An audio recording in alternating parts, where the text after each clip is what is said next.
Hello, everyone. I'm the okayest bassist, and this is a recap of what all I saw at the NAMM 2026 show. Um, More or less, it's not like a lot of the other videos you'll see where people say, "Hey, look, I saw this, I saw this, I saw this." This is a video of the connections or future videos to come from the things that happened at NAMM. So just going right through, these should pop up as an image one side or the other. I'll scoot over on this side so they'll be over here. Um, so the first of them, let me look at my list. Rough Guitars. Their logo will be there. They are developing a bass out of their special synthetic composite. I spoke to them. I am supposed to reach out back to them in spring to see on the development status and about getting an example of it for review. So sometime in spring that should come. GK, I was going to talk to them. I was hoping to be able to get a working version of the Plex preamp, but the one that I had didn't seem to work properly for me. So I was going to talk to them about that or about maybe one of their simple combos. But they weren't at NAMM this year. They were last year. From what I hear, they are kind of a hit or miss. Sometimes they're there and sometimes they're not. So I'm not sure if or when anything will come from them. GR base, the ultra light, typically carbon fiber cabinet bases that are ridiculously lightweight. I did speak to them. They said that sometime this summer they should start working on some other outreach and stuff. So I'm hoping that they will be reaching back to me at that time so that I can see about getting one of their base cabinets slash combos. I'm really hoping for a combo, but maybe even just their preamp would be good so I can see about the transparency of the sound directly into the Focusrite, as I don't really have a good setup for recording the actual speaker of the cab. Next is one a little more substantial, Trickfish. I reached out to them, made contact at NAMM. It was a good time. They were super nice people. They have a combo. It's been out for a little bit.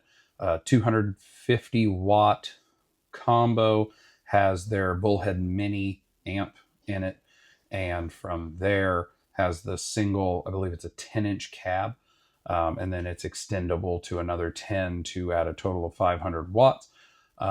They are sending me a preamp that I'll be able to hook directly in. They are super well known for their transparency of sound, so I'm excited to have that go directly into the interface and see what we can get out of it, see how it sounds, as well as they said they should have more combos coming in, so I'm going to see about one of those for review. However, Leah, Low End Lobster, was interested in the combo because she currently has the Bullhead Mini amp as well as two 10-inch cabs. So she said she might be interested in getting the combo, and then maybe I could pick up her amp and cab separate setup so she has one easier thing to move around. We'll just have to see how that goes. Next is the Dark Glass Anagram. I was given contact for a gentleman while I was there. They were, of course, in the Korg booth, and I spoke to a gentleman, Mr. Franco. He had me send him an email, and he said he would see if there was any chance of him being able to send me an anagram for review. I'm doubtful just because of the size of the channel, and they have plenty of bigger channels as well as major artists who use their product. Not super likely that they're going to want to send me something for review, but we'll see where it goes. It is one of the things on the list that I do want to pick up, even if I end up buying one. If I can find one at a good price, then I may want to try to pick one of those up just to have that processing power if I want to do more like amp synthesis. However, I'm going to try and hook up my Spark 2 into the interface so I can at least try some of it with modeling as opposed to a dedicated box like the anagram. One that wasn't on my radar at all, but while walking around with Aristotle Jones at NAMM, we came across this company, Ortega Guitars. They are mostly acoustic instruments, but as he was looking at a 6-string banjo guitar, I happened to see a little electric ukulele. If I can, I'll put an image here if I can find the one I saw. And while asking if I could try it, they started asking for things like Motorhead, because when you think bass ukulele, you think Lemmy Kilmister. So I started playing around with it. The guy who was watching the booth asked me, what I do. He saw my badge, which said okayest bassist, media influencer. Well, it said HR manager as well, because it asked what's your job. So I answered the question of what's my job, not what do I do on the channel. So maybe my fault, don't know. But anyway, I answered the question, so it was on my badge. I'll have to not do that next year. But Ortega Guitars also makes acoustic basses. They make the bass ukulele. They may be sending me one or a few instruments to do demos of, and then I may be, sending those to other people to try out as well. One solidly on the horizon, friend of the channel, Hills, very, very big fan of their stuff.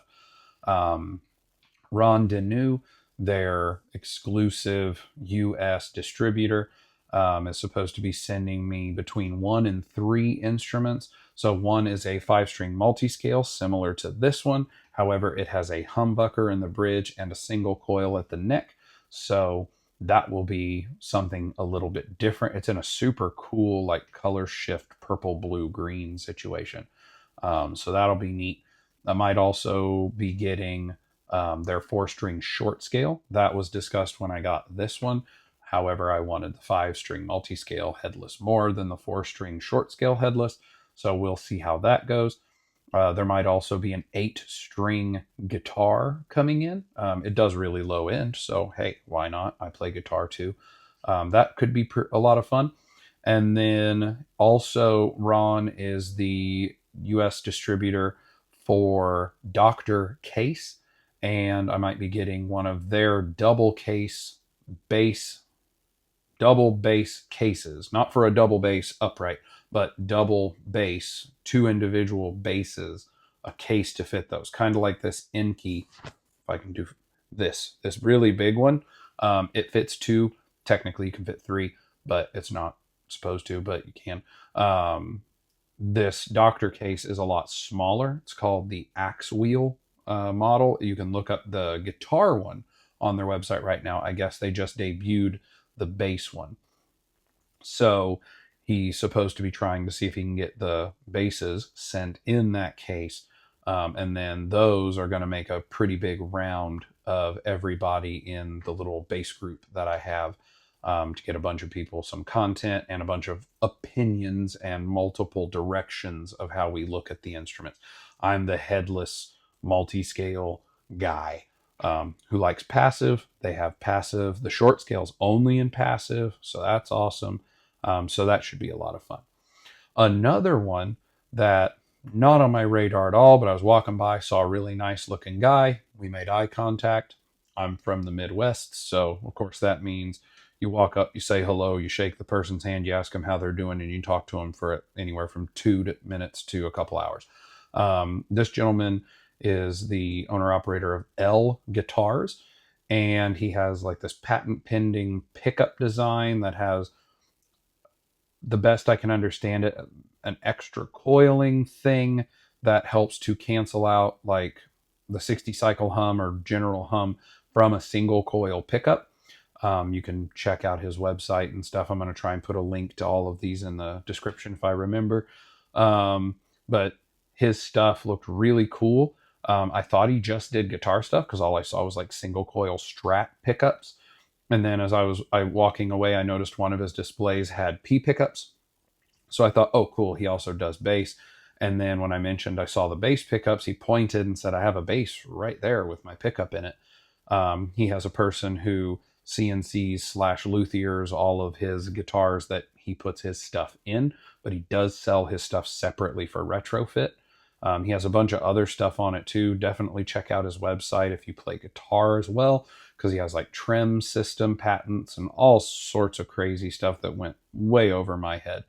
Um, but he might be sending a bass for me to try, and I'll try to do an intercomparison. I do have the Jackson Minion hanging in my living room. It's one of my noodle basses. It's the one that I let my kids play if they want a lesson. And it has the single coil P, single coil Jazz PJ. So I might be able to do a comparison of the noise that they produce versus his as well. And I've played some expensive Fenders. His is definitely a Fender shape object. It was a P bass that I played. Um, so I've definitely played some Fenders. I've played some really expensive ones, like at a Guitar Center. I played like $5,000 Fender. And I've never played a Fender that I was like, oh yeah, this is the bass for me. And the one that he had there, I really liked. I really liked the sound. It was comfortable. I don't know. I don't know what it was. I just really liked it.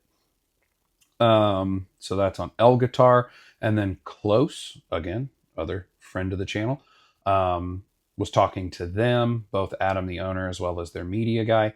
And he said that I was supposed to make a video at NAMM on their headless hardware because, if you look, you'll notice that more than half of what I have is headless. And I wanted to do a comparison of the hardware, how it works. They have the hardware system that isn't a straight in screw sideways. It's like the screw on top that you turn um, to tune the strings. So I wanted to do a comparison of that system. But they ended up selling that bass to the folks at GR Bass. So I wasn't going to go to GR and say, hey, can I borrow that bass that y'all just bought so I can do a review on its hardware? It seemed kind of weird. But they do have new colors coming out. They have a new partnership with EMG for pickups. So he said that he's going to send me one of the 5-string headless hardware EMG basses so that I can get a review put together on that. Probably send it around to the bass buddies as well to get that done. Outside of that, if you saw the community post, I do have a bunch. I'll put the picture up here. I have a bunch of strings that are going to go here on the bongo. I decided to use it since it's been modified for the flat response with the passive switch. So I'm going to use it as the string demo bass. Also, it's just really nice, comfy bass. And since it's standard scale, I can get many more strings for it than a multi-scale. And since it's not headless, I don't have to chop the strings off super short where they'll never work on anything else. I can take the strings, put extra winds on it, and use those strings and then save them for later use. Or if I don't like them, maybe recycle them. I do have a box that I send for D'Addario to do recycles every few months. Or if they're basically still in pretty good shape and plenty long, I could also just give them away, which was my actual thought. But the others are possible too, especially if nobody wants a used set of strings. So those are the things coming from what I saw at NAMM. I'm probably forgetting some as far as the strings go. GHS, I'm waiting to hear back from them. And then there's also another set of string series I'm going to do because all the ones I posted are for a standard scale. I'm also going to have another one for Dingwall. Made contact with Jason from Fret Nation, and he hooked me up with a pretty good discount on the set of Labella flat wounds that go on the Dingwall. If the string series seem to do well, then I'm going to be able to get a set of tape wounds from Roto Sound, rounds from Roto Sound, and flats from Roto Sound that Jason said will all work on the Dingwall. There are some modifications slightly needed, he said, to make them fit, probably because of the nut. They're not made to work a extra wide tape, but we'll see. As of right now, there is going to be another series of comparisons for strings on the Dingwall.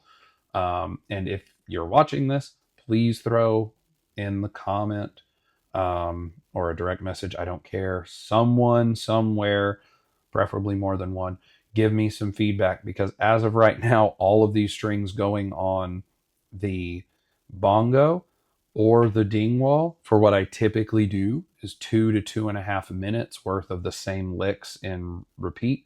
I could also do it similar to what I did when I did the wireless audio comparison. That's another thing.